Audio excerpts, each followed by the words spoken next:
Hello and welcome to the Hopkins Experience, a channel that gives you unbiased political analysis and honest personal opinions on issues to do with our society and any other issue that we can handle. On this channel today, we are going to look at the elephant in the room, which is Tanzania.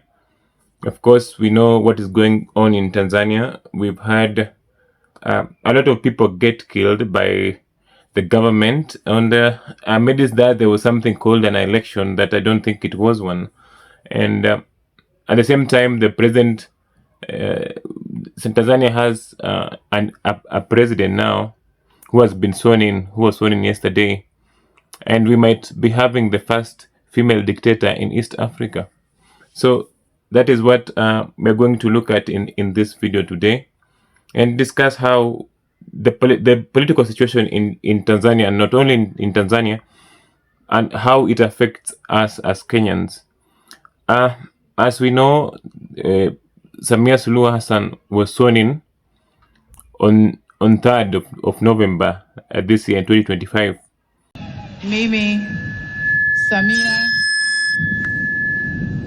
Mimi Samia Suluhu Hassan naapa kwamba nitakuwa mwaminifu kwa Jamhuri ya Muungano wa Tanzania na kuitumikia kwa moyo wangu wote, na kwamba nitaihifadhi, nitailinda na kuitetea Katiba ya Jamhuri ya Muungano wa Tanzania kwa mujibu wa sheria iliyowekwa. Ewe Mwenyezi Mungu nisaidie. Mimi Samia Suluhu Hassan naapa kwamba nitatenda kazi zangu za urais wa Jamhuri ya Muungano wa Tanzania kwa uaminifu na kutimiza wajibu wa kazi hizo kwa bidii na moyo mkunjufu, na kwamba nitawatendea haki watu wote kwa mujibu wa sheria, mila na desturi za Jamhuri ya Muungano wa Tanzania bila woga, upendeleo, huba wala chuki. Ewe Mwenyezi Mungu nisaidie.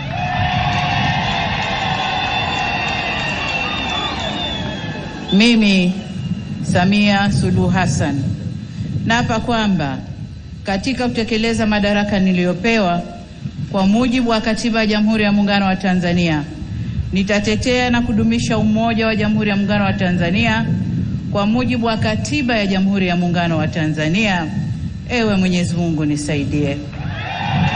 She's being sworn in at a time when so many Tanzanians have been killed. Looking at the reports that are going there, and the pictures that we are seeing around on the internet, there's more than 700 people who have been killed. The Chadema party has been reporting more than 700 people, and I've been looking at on the internet most of these times as I follow what is going on in Tanzania. And we can see bodies everywhere, starting from Arusha, going away all the way to Mbeya, to Dar es Salaam. They're just bodies lying on the street. And those who have lost their life, may they rest in peace. I know they are Tanzanians heroes now. They really got out to fight for something they believed in. They were fighting for a better Tanzania, a country where they can live better, a country where has democratic processes, rather than the sham that really happened, sham election that happened. And it has opened Tanzania to the world. In most cases, we've known Tanzania as that country that is very calm, that has people who are laid back, not as vibrant and as pushy as Kenyans, but we've seen them come very strongly to revolt against Samia Suluhu Hassan, against the first female dictator. And it's a moment of courage, especially to the young people who are fed up with how African countries are being run, and it's an act of courage to them. And they have to know that Tanzania has to know that this is just the beginning of it all. And these freedoms that they are fighting for, it's difficult. There has to be a price to be paid, and there was no there was no question that the government was really going to push back and show its brute and power against the people who wanted something different, something that they a system they could trust, an election where they actually have options when they're going to an election.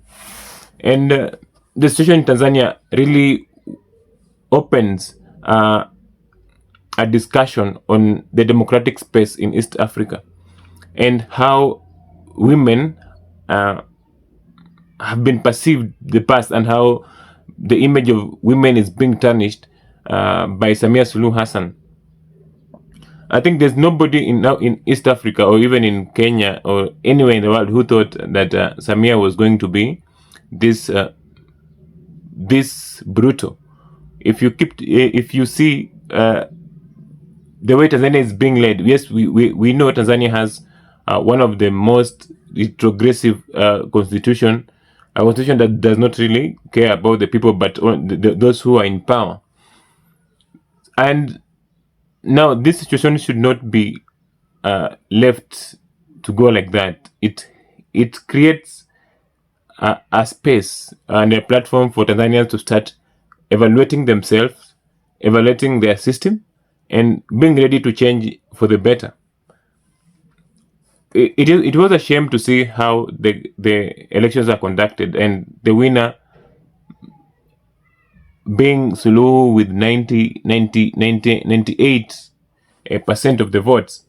And we've all seen on the internet how that election went. There are very less people voting. The ballot boxes were on the street. The ballot papers were on the streets. So there was no way there was a 98% win on Samia Suluhu Hassan. At the same time, the swearing in of the dictator who is in now happened in a military base. There was no public fanfare. There was no public invite. The people who went there are only government officials. Those who are elected under the CCM party are the only people who attended that swearing in ceremony for Suluhu. So if we look at it from that angle, you end up seeing how paranoid and how bad the situation is in Tanzania. And we are opening our eyes to the first female dictator in Tanzania. We've actually thought that for a long time that women are quite empathetic. Women have this kind heart, and they cannot be as brutal as men have been in the past, because East Africa, to be specific, has been having male leaders, men leading Tanzania up to now. We've not had, even in Uganda, in Kenya, we've not had a first female president. But the first female president we're having in East Africa is a dictator. Is a mother who does not care about his people. Who does not care about the democratic space, and who is ready to behave the way men have behaved in the past. Now, at least it's giving us that conclusion that it doesn't matter who comes in. If the system is wrong, whether you are a man or a woman, you're definitely going to be a dictator. Even at the same time, even your intentions, if your intentions are not good when you're getting into these political positions and positions of leadership, it will be bad no matter who you are, if you are a man or a woman. But if you have good intentions, it wouldn't matter. If the systems are good, it wouldn't even matter who is getting in, whether it's a man or a woman. So I think we are all shocked at how Suluhu has been handling this situation, how Suluhu has been treating Tanzanians, and the way Tanzanians have a reputation of calm, have a reputation of peace. And even previously, when Kenyans were demonstrating, the president of Tanzania was mocking us. The president of Tanzania was telling was publicly saying that uh, Kenyans are very violent, and he's thankful that she's leading uh, Tanzania that is relatively calm. But now we've seen even if you push these calm people, if you push them to the wall, they are actually ready to get out and fight for their rights. They are not just this calm. If you are mistreating people, if you are undermining freedoms, no matter how calm they are, at one point they will come out strongly and oppose. And we've seen them braving the bullets, uh, abusing the police, banning properties of these politicians. It's a show of revolt. Is a show of uh, revolution. People who want change. People who are not willing to stand or even to just sit there as things go badly. And Kenya has really played a very big role in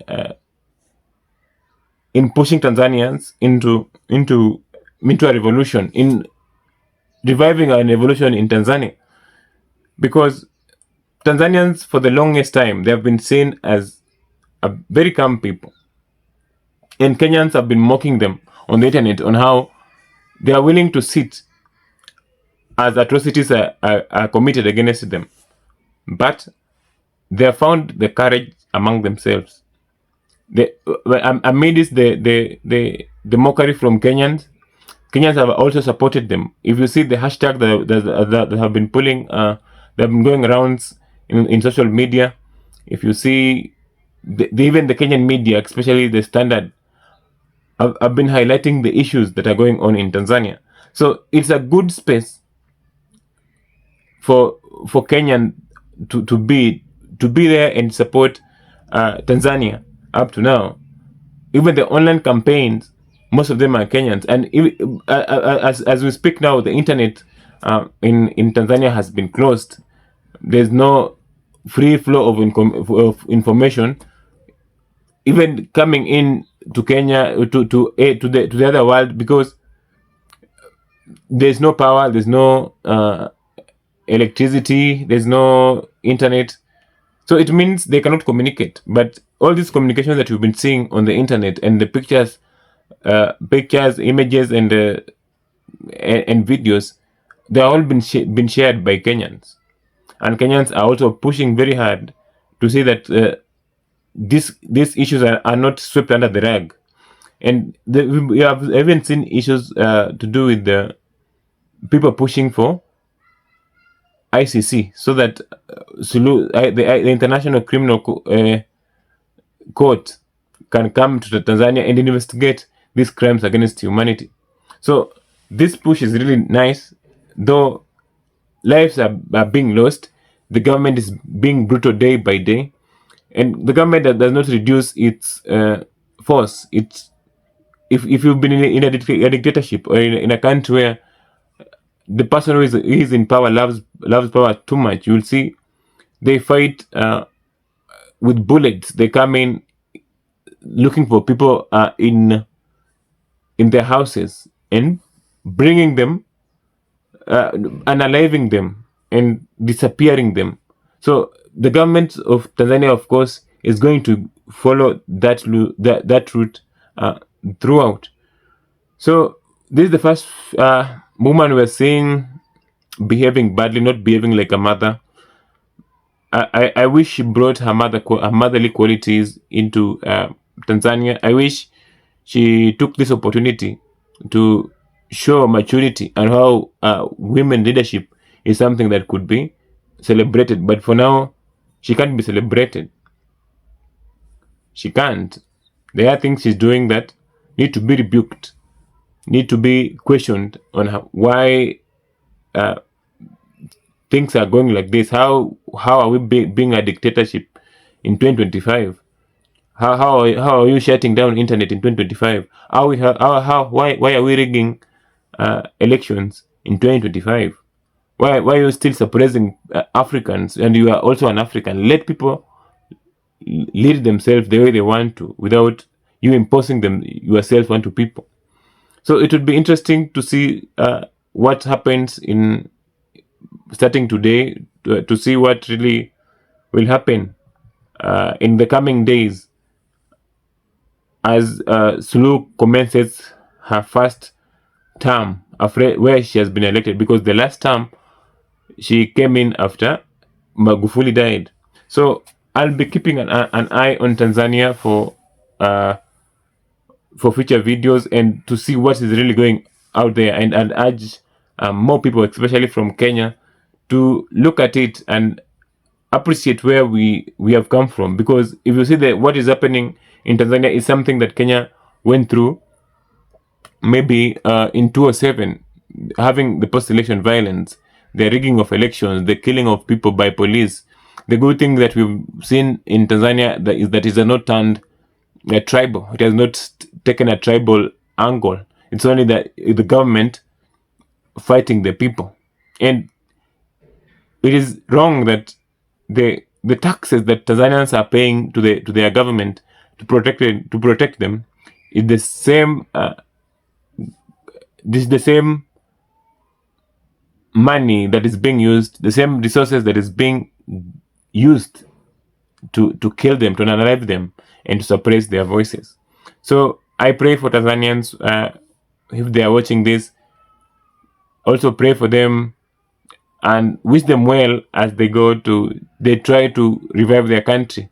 And may the soul of those who have lost their lives as to fighting for the country, may their blood not really go to waste. May their blood come back and revenge and ensure Tanzania comes close to Kenya from where we are, because yes, we are advanced, we are in terms of constitutionalism, in terms of democracy. Although we are not there, we have our flaws, but at least there's a step. And if you have Tanzania close to us, we have Uganda also, they come and fight for their rights, we shall have a very united and liberated East African community. Thank you for watching.